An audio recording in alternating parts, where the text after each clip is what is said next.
Your location isn't just a pin on a map. Once collected, this information can expose some of the most intimate details about your life. Location data can reveal where we live and work, the people we associate with, the doctors we see, and the places where we worship. The value of this information to advertisers and others has turned the location data business into a multi-billion-dollar industry. But how do data brokers even know where we are? And what can we do to take back our privacy? I'm Hudson Hongo. And I'm Christian Romero. This is Effector from the Electronic Frontier Foundation. Later, I'll be chatting with Nicole Ozer, the new executive director of EFF, about some of the key battles for our digital rights to watch in the months and years ahead. We'll also let you know about some of the upcoming opportunities to connect with EFF. But first, we'll be talking about a new EFF report highlighting how location data is harvested from apps on our phones, potentially without the app developers themselves even realizing it. So we're talking about location data today. Christian, do you get the sense that people are starting to understand why locational privacy is so important? Yeah, I think so. I mean, I go to all these conferences and people are always asking me like, why does my phone send me ads of like when I go to a new place and it's like, oh, you should check out this spot. And it's like, why is it so accurate? And I'm like, well, Right. hate to break it to you. And it's a little more scary than you think it is, honestly. I think like the pushback against Flock and automated license plate readers has put the issue just of locational privacy in general on people's radars. But like you said, ALPR is just one of the ways that our location can be tracked. One of the biggest, as you know, is the online advertising industry, which doesn't really feel like the kind of thing that should just be for sale to anyone. Our locations does it. Yeah, I mean, once you start explaining like the advertising industry and like data brokers specifically to people that have never heard about it, it truly does sound like more sinister than you think. Like we often get the question, is my phone just listening to me? And it's like, no, the reality is actually like a lot crazier than you think it is. Right. Getting all this sorts of data from you, from people you associate, people you live with, to triangulate information that does feel as detailed as if it were like listening to your conversations. And on top of that, like we're saying, location data.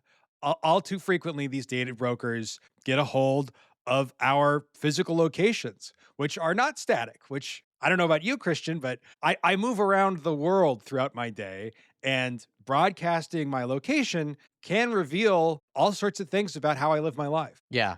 Which anime stores you're going to, do you want people to know that you're a weeb, Hudson? I don't know.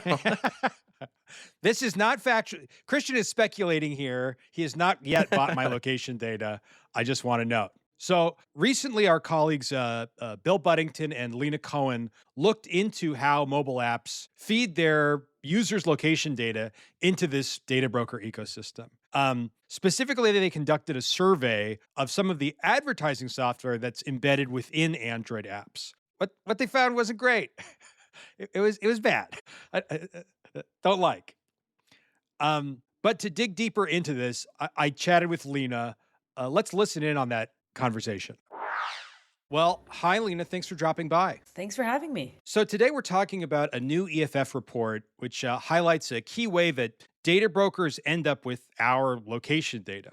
But before we get to that, I wanted to get at why this is important. Obviously, it's very creepy, but what are some of the real-world dangers of data brokers knowing where we are? Yeah, I mean, once location data brokers have information about like where you've been, precise details about your location history, they can sell it to basically anyone who's willing to buy. And they sell our location data without our knowledge or meaningful consent. So it's because of the opacity of the data broker industry, it's hard to get a sense of exactly who they're selling your location data to. But we know through investigative reporting that location data brokers have sold people's information for some really dangerous purposes. There are location data brokers who sell to surveillance companies that make global spy tools. We know that location data brokers sell to the US government, and that location data from the advertising industry specifically has been used for ICE investigations. We also know that location data brokers have sold information to people trying to track union organizers, out a gay priest, even target people who visited targeted abortion seekers with anti-abortion ads. So yeah, there's a lot of different harms beyond creepy ads targeted based on our location. And the core issue is that once location data brokers have your information, it's almost impossible to know and control who they're selling it to. So basically an opaque free-for-all, right? I know that in the case of the government, they can do sort of location searches that in other contexts might require a judicial warrant, but because this is just private information that's for sale out there, they're allowed to use this data without a warrant. Yeah, absolutely. It's sort of a loophole to the Fourth Amendment. The government can just buy access to location data that normally they would need a warrant for. And this location data, as I understand, can be fairly precise, correct? Yeah, absolutely. The location, if you give an app precise location permissions on your phone, it can, it'll locate you up to about 10 feet in accuracy. So yeah, it's not just like what city you're in or what neighborhood you're in, but maybe your exact apartment building. Okay, so you did name quite a few different ways that location information can put people at risk. And you started to talk about, and I'm glad, about how data brokers are getting this information in the first place. One key source is mobile apps and something called software development kits, or SDKs. What is an SDK? Yeah, so an SDK is basically just a package of code that is made by another company, that is made by a company and used by many different app developers to sort of implement something that developers wouldn't want to make from scratch themselves. So there are SDKs for a lot of different purposes. There's SDKs that developers use to serve ads, to collect analytics. There's also SDKs that developers use for important security features. SDKs themselves aren't inherently problematic, but what our report focuses on is advertising SDKs that developers use to sort of easily monetize their apps. And these advertising SDKs have a lot of control over how much data is shared from apps into this like mobile advertising ecosystem. Right. So maybe you're an independent app developer, you make a calculator app, maybe it's a very good one, and you don't want people to pay for it, so you have it up free with ads, but you're not an advertising software coder, so you just maybe plug in a software development kit that does this. And Yeah. this is sort of what you were looking at. Yeah. So we know from EFF has like advocated for years against the connection between ad tech and location data brokers. We know that location data brokers are sort of eavesdropping in mobile advertising systems to collect people's data.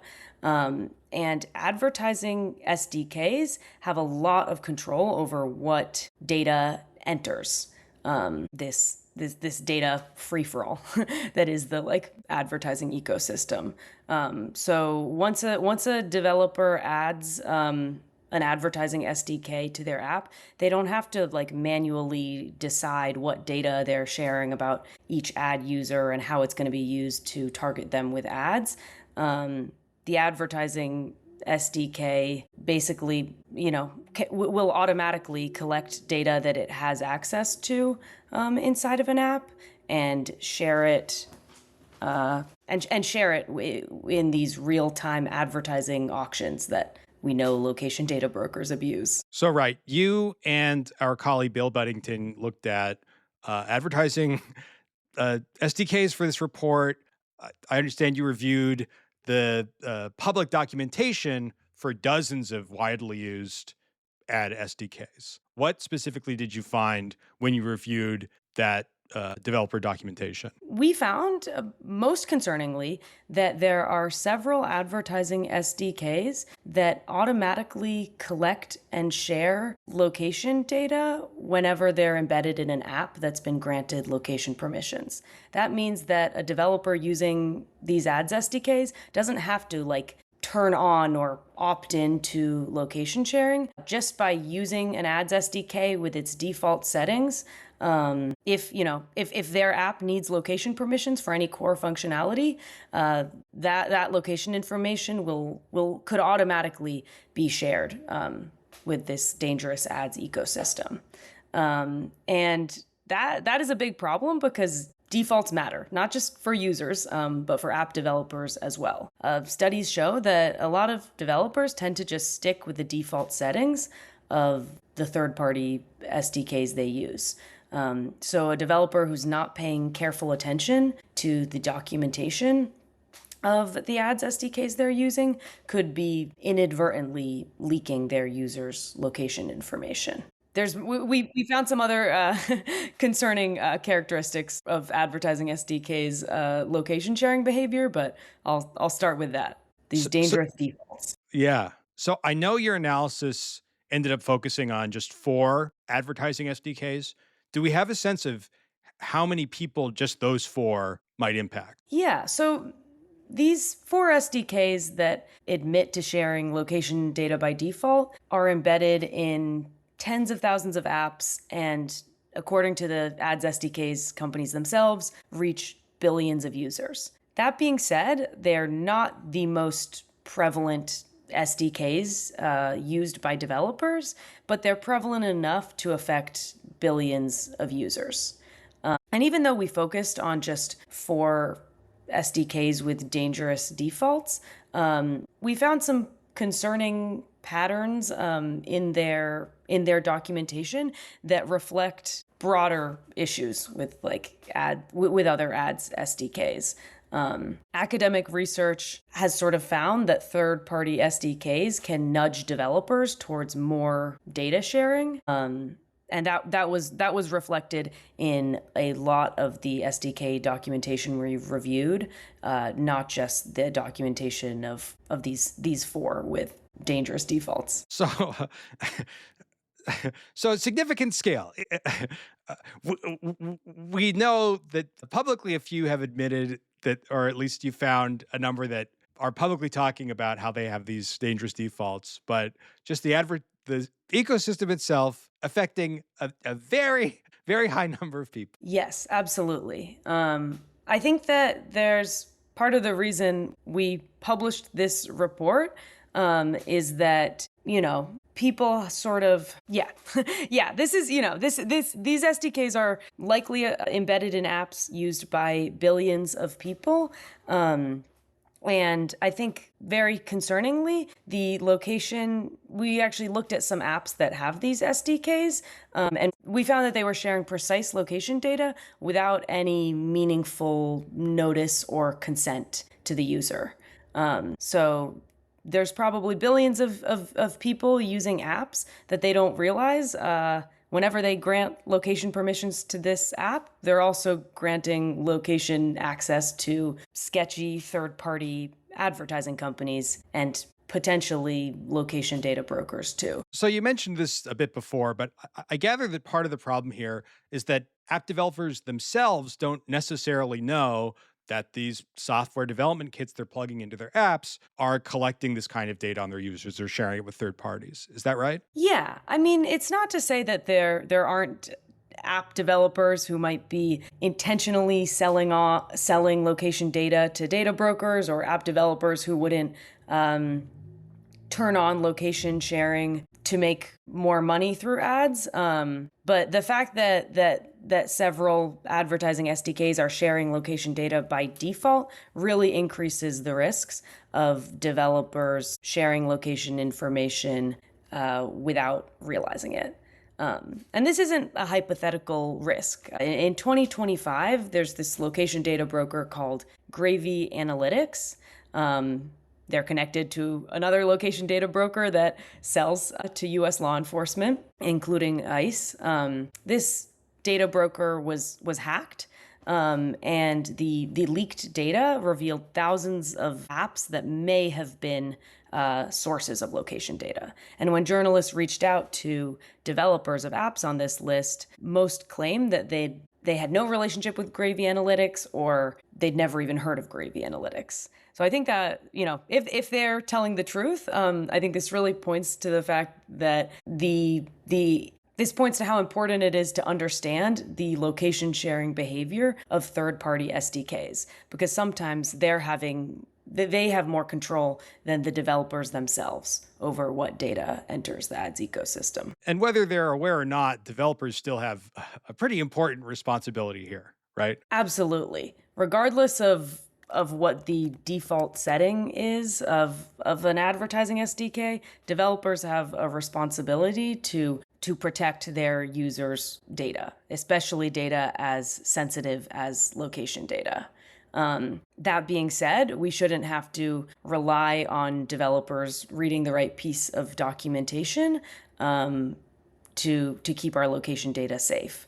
Data as sensitive as location should never be shared by default. So are there any other really important takeaways that our listeners should know about? Yeah. I think, beyond these dangerous defaults, we found several ways that these ads SDKs were not just facilitating location sharing with this dangerous ecosystem, but actively encouraging it. Several of these ads SDKs explicitly highlighted the financial incentives for developers to request location permissions, and then by extension, share location data. A lot of ads SDKs talked about how, giving your app location permissions, which also gives these third-party SDKs location permissions, how that would increase ads revenues. We also found there was one ads SDK that told developers it wouldn't collect precise location data. It would only collect approximate location data. And we did some technical analysis of apps with that SDK and found that claim was not true. We saw precise location information being shared despite what the documentation told developers. So that ads SDK ended up updating their documentation after we reached out. But it shouldn't take privacy advocates investigating SDKs to get these companies to tell developers the truth about what they're doing with location data. I think lastly, we saw a lot of emphasis in these developer docs on the fact that users had to explicitly grant an app permission to access their location. And that was sort of framed as a type of user consent. But app level location permissions really can't signal consent to third-party data collection by these SDKs. Like most people don't realize that apps have third-party code, let alone the fact that the third-party code in apps can automatically access all the same location information as the app itself. There's even, there's a lot of apps that require location permissions to function, like mapping apps or dating apps.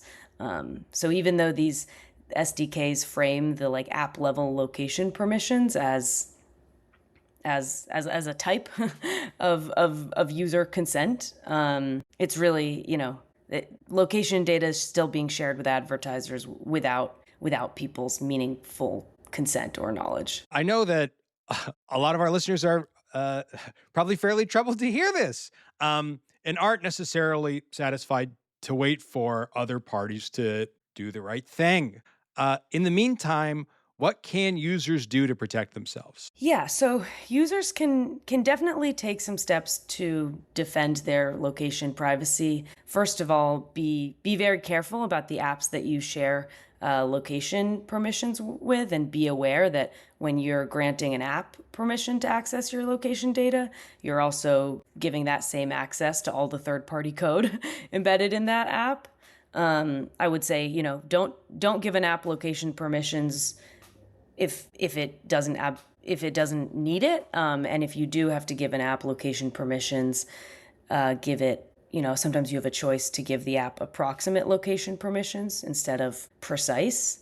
That being said, users shouldn't have to go through any extra steps to keep their location permission from getting to location data brokers. It's really on developers, regulators, and legislators to act to stop our apps from leaking location information. I'm glad you brought that up because I think that might be the most important party potentially in this situation. What should regulators and lawmakers be doing? Absolutely.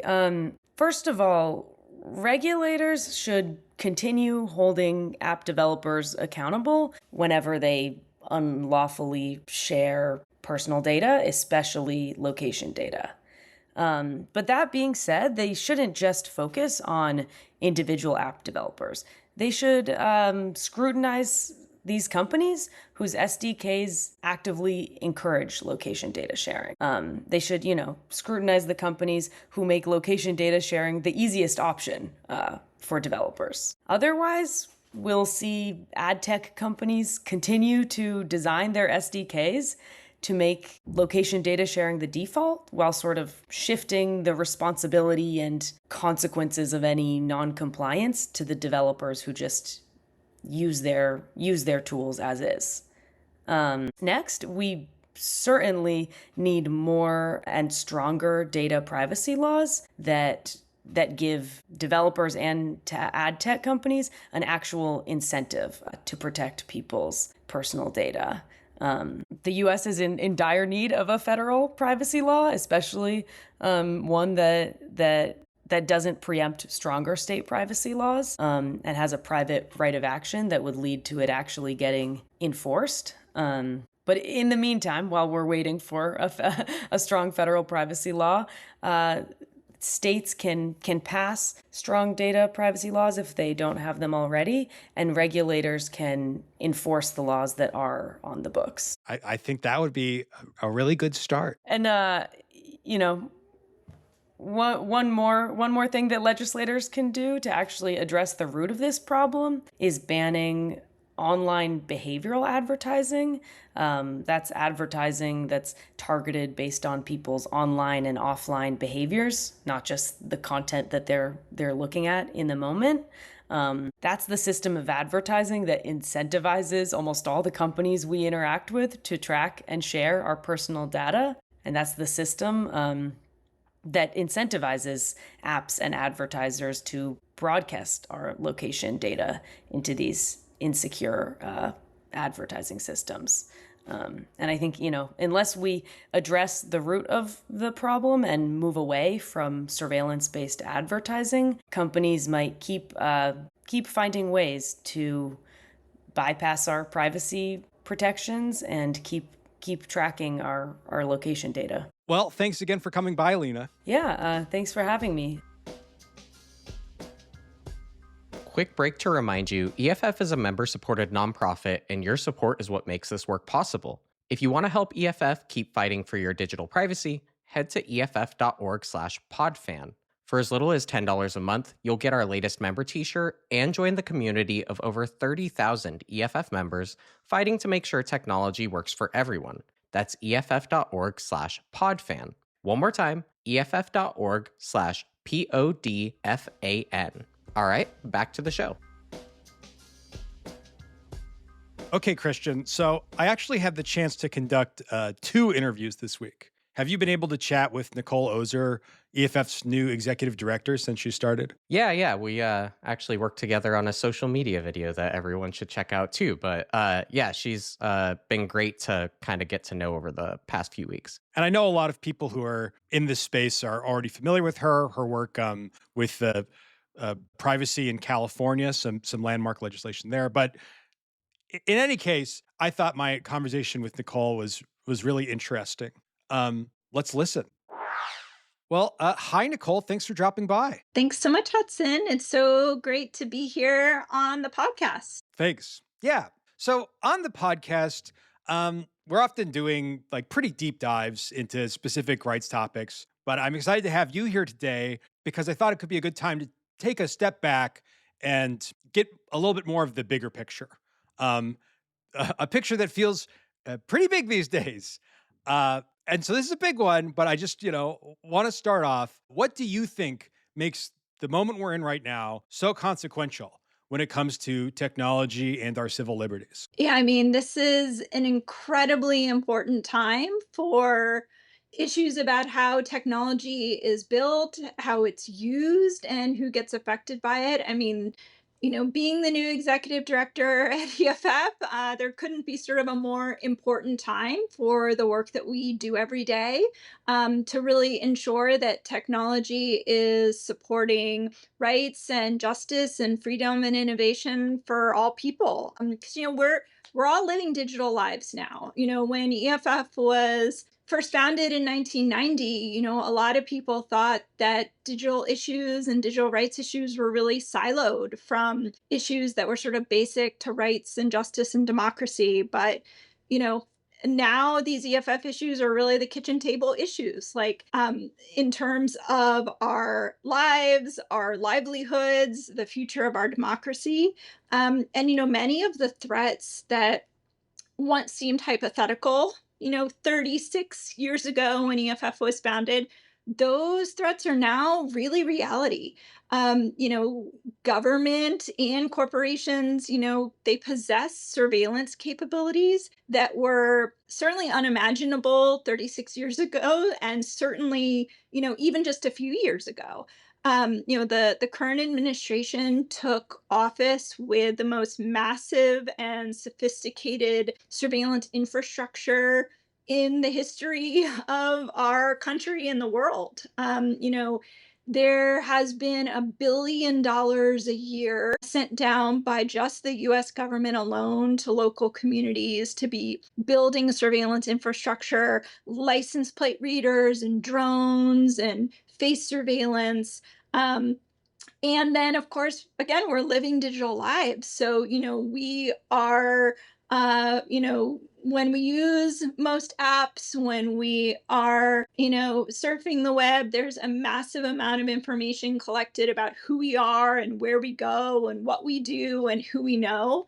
And, that surveillance infrastructure that's on our streets, that is online, so much of it is now being weaponized against communities. So, the threats of, how technology can be used against us, we're really sort of seeing those real examples in terms of people's personal safety, how their families are affected. The rights that we all have are really, mostly protected by either law or by friction. And so we have this, huge surveillance infrastructure. And then right at this moment, we have sort of AI really supercharging the ability to mine that information and potentially use it in ways that people would have never expected, never wanted, and that really can be used to harm them. So, we've got just, massive threats right now in terms of, really wanting to make sure that technology is supporting people rather than threatening people. And so this is just an incredibly consequential moment for issues of privacy, surveillance, free expression. And we've got, both. We've got sort of this massive surveillance infrastructure, but we've got also the commensurate sort of really greater concentrations of power by both sort of government in terms of executive power, trying to have greater and greater and more power in terms of the three branches, but also, corporate power. And it's really shaping speech and creativity and markets and democratic institutions. And we're seeing that power being used in ways increasingly to control the internet, to try to control people's ability to access information and communicate freely. We're seeing a rise of social media bans in the US and internationally, from California to the UK, Australia, Canada, age verification. So, the work that EFF is doing every day in the courts, in the legislature, in communities, it's really fundamental to the future of our countries, our livelihoods, and literally our lives. So, to take the helm of EFF at this moment, it's incredibly important. It's incredibly consequential. And the stakes are higher than ever to do the work that we all do every day, and for our community to really work together to make sure that technology is really supporting rights and freedom and innovation in ways that it can and should be. Yeah. I like the way that you put it, how these have become kitchen table issues. I know that just even a couple years ago, talking about topics like, online censorship, right? Internet restrictions, surveillance tools like automated license plate readers. Whenever I try to speak to the people about these things, they would feel a little ethereal. It would be like, okay, yeah, that sounds important. But now, and especially in the last couple of years, we're really seeing the fruits of all of these things that we've been watching and how they're, being deployed in the real world, having serious consequences on people's lives. Yeah, I mean it's those you never you really don't want those hypotheticals to become realities, but the very things that I've been in public interest technology work for 20 plus years, and sort of right post 9/11 when the surveillance infrastructure was just being developed, when the first license plate readers went out on streets, or the first video camera systems, or face surveillance. There were always these very real concerns about that license plate reader information collects vast amounts of information about who you are, where you go, and what you do. And that then being able to track people who are seeking reproductive health care, or immigrant communities, and we are seeing that in action now today. And so just really realizing that those threats that many of us have been talking about since the early 2000s, to see ICE in across the country utilizing face surveillance, like really seeing the real implications of that. It's this moment where you never want to see that happening, but it's also a real opportunity for people to really realize what's really at stake here. And that digital issues are not these the digital rights issues aren't these issues that are disconnected from our daily lives, from our family, from our safety, from our ability to engage and speak our mind and engage in fights for justice across issues, whether it be LGBTQ rights, whether it be immigrants rights, whether it be reproductive justice, whether it be economic justice issues. Like, these digital rights issues are core to our ability to be able to speak freely, and mobilize for change. And we all have to be fighting for movements for justice, on both the physical world and in the digital world, and coming together to really understand the implications, and work in ways collaboratively to make sure that technology is supporting people and working for people right now. Yeah, I know it's like you said, these things you warn about, you don't like to see them come true. But the other sort of framing that I've heard from people in EFF is this is the moment that EFF was built for, right? This is what we've been preparing for. And to get back to that, you wrote in a recent blog post, and this, I'm sorry, I'm going to quote you. These are perilous times. It is also a moment of extraordinary possibility. And I wanted to ask you, what are some of the biggest perils and opportunities in your eyes right now? Yeah, I think that the biggest perils are also the biggest opportunities. I'm somebody who studied, history, and social movement work in history, and there's so many parallels right now to the late 1960s and early 70s. Like, there's so many consequential battles right now in terms of rights and justice, and the future of our democracy. We've got a country that's increasingly divided.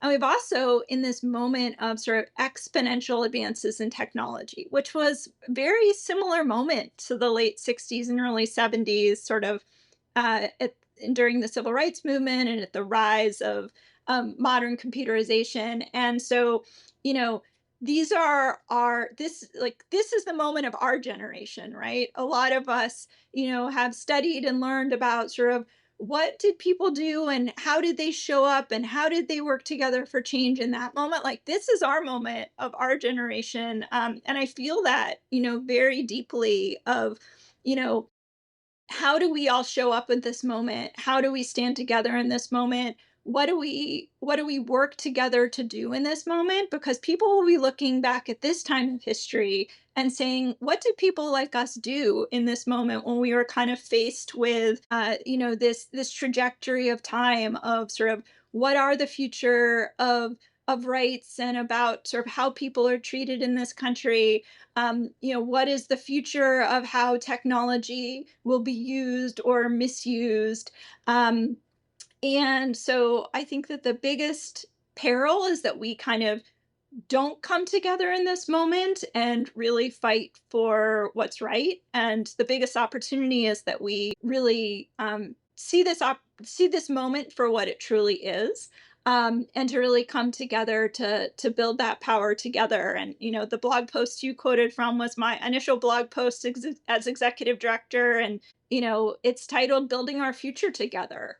And that's what I really do believe in is, how are we as the EFF community, how are we as a broader community really standing up in this moment, from me as executive director to all of our staff here at EFF to our broader community, and how are we rippling that out farther to really make sure that the promise of technology to really support people is how it actually can be used, in this current moment and the future that we're really building together. Yeah, I mean, as I say, like, the future of AI is not written, and we can work together to get it right. And so I think at this moment where we are facing all of these challenges, we can also really think deeply about how do we use new technology in a way that really makes a difference right now and builds a future that we can all be proud of. Yeah, I think that sets the table pretty well for the kind of stakes that we're talking about here.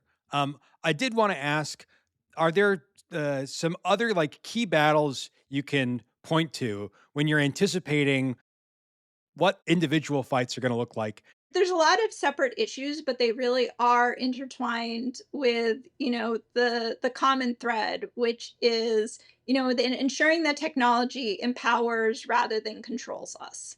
And so that's really a common thread of, the work that we do here at EFF, the work that we're doing with partners. Again, I started sort of this podcast by talking about, increasingly sophisticated surveillance systems.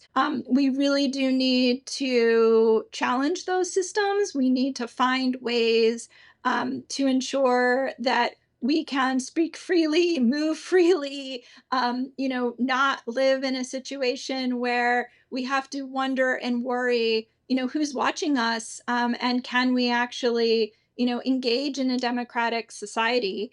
Related to that is also, of course, our ability to ensure that we can use technology to connect and communicate and mobilize, sort of preserving strong encryption, which has always been, core work of EFF. No more important time to be able to communicate safely and securely.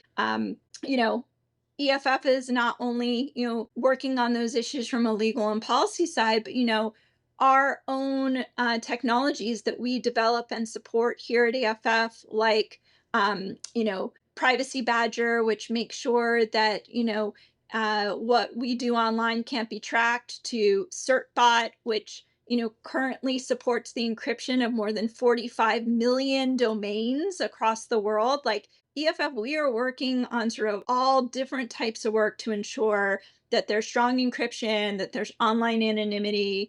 Um, Again, like, this is a moment when AI is developing exponentially, being used in so many different ways by government and in the corporate space. And, EFF as an organization is really a unique organization that we bring such deep legal expertise, such deep policy expertise, but such deep technical expertise as well. And so to really bring that kind of nuanced position to ensure that AI is developed and used in ways that respect all of our fundamental rights and also works for those who build it, who use it, and who are affected by it. And I think that that's a really important role for EFF to play in this moment to make sure that we are building AI right and using it in ways that really are right for the people who develop it, who use it, and who are affected by it. Um, and again, talked about, the concentrations of power that we're seeing that, limit access to new creativity and undermine potentially the rights of developers to build and innovate. And so, sort of all across the trajectory of work we're doing in the courts, in the legislatures, in communities, the tech tools we're building is really about creating an ecosystem that understands sort of the legal and policy and technical climate and that makes sure we get these things right in this moment. Yeah, I think that encryption is a really great illustrative example, right? This is uh, a privacy protective tool that can protect you from government spying, but also corporate surveillance. Absolutely. And it's a place where, we have to continually defend it and promote it, but we have made just amazing progress in this space. So I think, when EFF worked with Mozilla and Let's Encrypt in, back in 2014, the goal was, to encrypt the web. And I think people really thought that that was a moonshot that just like wasn't going to be possible. There was such a small percentage of websites that were encrypted at that time. It was not normal to see HTTPS, across the web. Now we see that, like, that has become the backbone, you know, uh, of the web. It has become sort of the norm to see that. It is what, protects privacy, but also ensures that, a lot of the commerce can happen across the web. And I can't remember the exact number, but I think we're at upwards of more than 90% encrypted right now across the web. The work we do, whether it's in the courts, whether it's in the legislature, what we build in terms of public interest technology tools, CertBot is freely available. To anyone who wants to use it. And all of that is supported by our members. That is the donations of individuals, small and large, that support the work of EFF every day. And so, just ensuring that we're able to continue our important work in the courts, in the legislature, and building these tools that really put those rights into practice and really protect people and maintain an open web. The support of EFF members, is what makes all that happen. And so, just want to thank the EFF members who are listening. And if you're not currently a member, I really hope you'll join because that's what enables us to do this important work every day and to move this work forward. Speaking of accomplishments, I did want to ask, given how much is going on, it's not really always very easy to recognize the progress that's being made. For you, are there any sort of individual victories for digital rights that you think deserve more attention? Well, I mean, right. This summer we're celebrating an important U.S. Supreme Court win in a case called Chatri versus the United States, and that U.S. Supreme Court win reaffirmed our right to privacy and our location information. And that win really will help curb one flank of sort of this supercharged government surveillance that we've been seeing, because obviously our location information, we are most of us are using our phones, carrying our phones all the time. A lot of location information is collected, and Chatri really is about making sure that the government can't access and can't demand that location information without a warrant. And so, the Chatri decision, which EFF filed a really important amicus friend of the court brief in that case, is a really important decision. It's gotten quite a lot of attention, which is good because it's an incredibly important decision and one where we actually had a win right now in this U.S. Supreme Court, which are becoming far fewer these days. But I think what I want to sort of highlight is I think while people hear about the win, I think what deserves sort of more attention is that the wins don't just happen.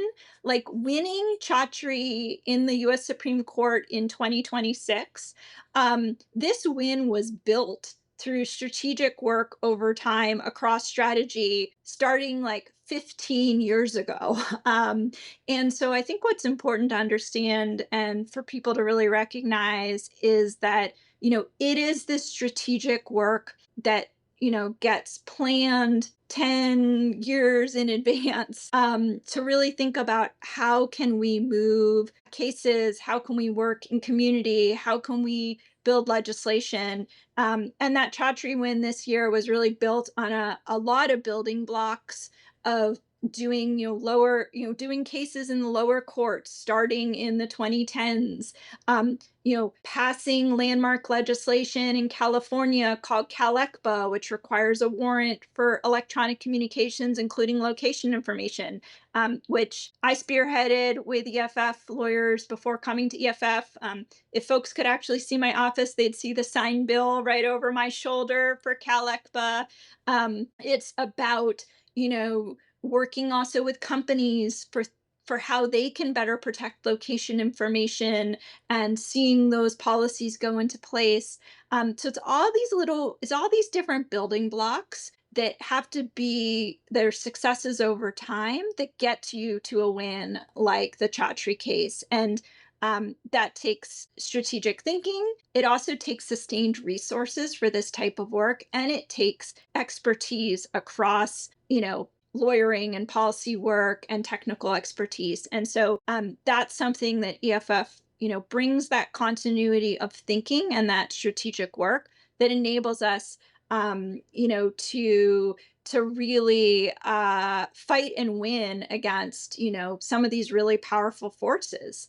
And again, the ability to do that work over time and to stick with that work, even when we, have challenges along the way, is because that, we do have so many really staunch supporters at EFF, and just, we have much more to do, and need you all in the fight to help us really meet this moment, but also think about, well, what is the win that we're building right now for 10 years from now? Yeah, I think that's a good point about Chatri, the geofence warrants case that concerns digital dragnet surveillance. And I know that in the news, other places, people might just hear about this ruling and say, oh, great, this is a positive sort of development.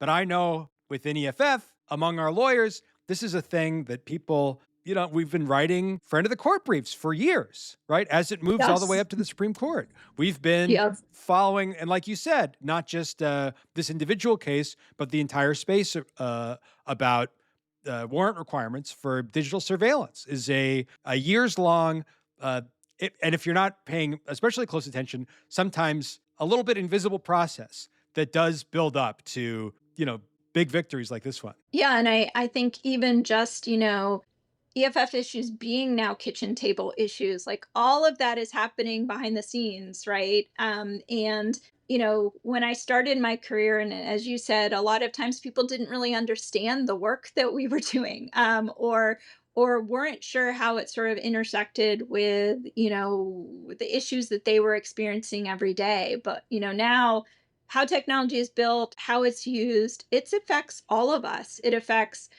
all of us of all ages, of all backgrounds. Like we are all living these digital lives. And, for me, the work starts with really recognizing that digital rights issues are not a siloed policy issue.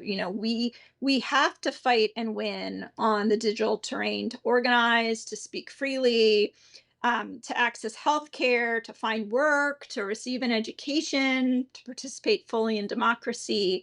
And so, you know, we have to sort of understand exactly, how critical these types of issues are, and to, work together to really make sure that lawmakers understand the implications, and that we are both sort of defending the rights we have, but moving the law forward and ensuring that there aren't laws put into place that actually don't make sense. EFF is working on the local level, on the state level, on the federal level. There are a lot of bills that don't make sense to pass right now. EFF's been, working extensively to try to address, some 3D printer bills that would, undermine innovation and open source software. And again, on age verification and social media bans, not every, EFF really has the nuanced view to be able to bring deep expertise on the law and the technical side to debates that are happening at sort of all level of government and in the corporate space. Well, I look forward to spending more time fighting alongside you, Nicole.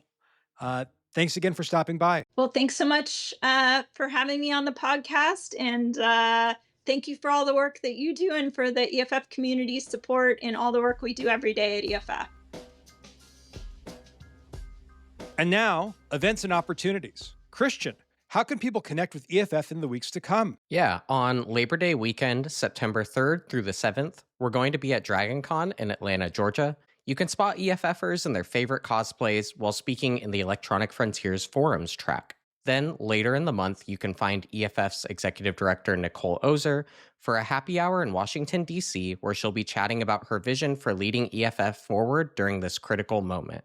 And last up, in October, you can spot EFF at TechCrunch Disrupt. We'll have a membership table where you can learn more about our work, and be sure to use our discount code TCEFF25DISRUPT if you grab a ticket for yourself. You can learn more about all these events and other ways to see EFF at EFF.org/events. Thanks, Christian. Well, that's it for this week's Effector.